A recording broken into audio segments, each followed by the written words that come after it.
I'm Abby. I'm a third-year biomechanical engineering student. So the way that Merlin is currently structured is that we have three main technical teams. We have one team focused on brain-computer interface application development, which is currently working on a video game. We have one team which is focused on software development, which is currently working on back-end code of two separate APIs. One is called BLE2LSL and one is called LizardHat. And we have a hardware team which is currently focused on the design of a PCB board. One of the main goals of Merlin Neurotech is to expand the amount of students that we have working with this technology who understand how it works. One way that we do this is through our brain-computer interface application team, where we have students developing both a front-end GUI as well as AI to process the data that we've collected. This allows new students coming into the field to learn a bit more of a basic side of the coding while still getting involved in the field and understanding how it can be directly applied. Hey, my name is Sean. I'm the director of the BCI team at Merlin Neurotech. I'm in my second year of biomedical electrical engineering with a focus on machine learning and artificial intelligence. I joined because I think BCIs are kind of the next step towards understanding the brain. We have theories about how the universe began, but we still have organs in our bodies that we don't know the origin. And the brain is one of those things. It's one of the great mysteries of the world, and I think it's kind of the next frontier. So the project we chose this year was to create a binary classifier between concentration and relaxed EEG signals. And essentially what this allows us to do is use that classifier as a binary controller. And as you can imagine, binary controllers are super versatile and can be used in a ton of different applications. So what we decided to do for this year was just create a simple GUI with a balloon that essentially is floating above some spikes. And when the machine learning algorithm detects that somebody's concentrating via their EEG signals, the balloon begins to float upwards and away from the spikes.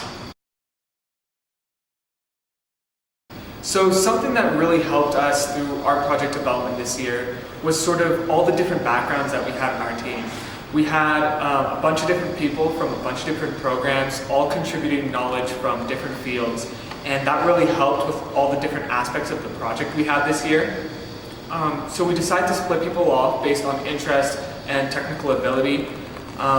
We had people collecting data for our project, and we also had people working on the digital signal processing, and then we had people working on the neural networks and just the machine learning aspect, and then one person dedicated towards working on the GUI at the end. Hi, my name is Beatrice, and I'm third year life science in neuroscience specialization. I joined Merlin Neurotech this year because I'm interested in the application of neurotechnology in clinical application of curing disease such as Parkinson's or Alzheimer's disease. Our team decided to develop a brain-computer interface by training an AI model that can differentiate between concentration and focus or relaxed data. And I decided to get involved in the data collection side of this because I used to running clinical studies on mouse models, and I wanted to see how it applies to human participants. While trying to train an AI and collect some human participants, we ran into a lot of problems, and one of them was participants being really scared of what we're gonna use their data for, and they're scared that we could discover stuff like their IQ or their intelligence by running this EEG, which is not the case. And another problem we ran into was the model not being efficient enough to distinguish between the focus and relaxed data. To overcome these struggles, we had to explain to people that EEG signals are anonymous, and that we're not getting any other data other than focus or relax and their eye movement from the EEG signals we're collecting. Hey guys, my name is Shreyansh Anand, and I'm in biomedical computing in second year right now. And the reason why I joined Merlin this year was because I want to explore how we can expand the future of human-computer interfaces.